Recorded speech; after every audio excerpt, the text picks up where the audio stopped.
think a big piece of that methodology that David talks about, and maybe if we're third generation in theory in biblical counseling, I'm not sure if we're just first or second generation in methodology. And part of that for me goes to a verse like 1 Thessalonians 2:8, where the Apostle Paul says, "You were so dear to us that we gave you not only the scriptures, the gospel of God, but our very own souls because we loved you."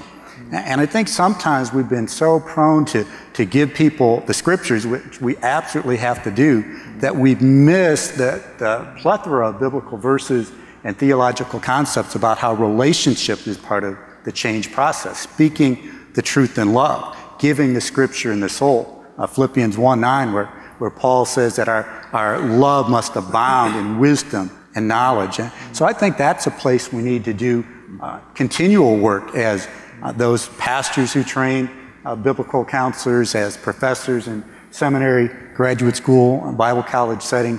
What does it look like to relate deeply? And I'm not talking about skills like crying 101 and empathy 101. I'm talking more about what we like to call it at the seminary where I teach, relational competencies.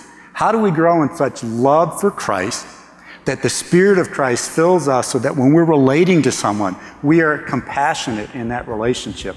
And our love relationship is part of what God uses in the change process, in the progressive sanctification process. So I think there's more work for us to do in understanding how we relate the truth to people's sin and suffering in loving ways.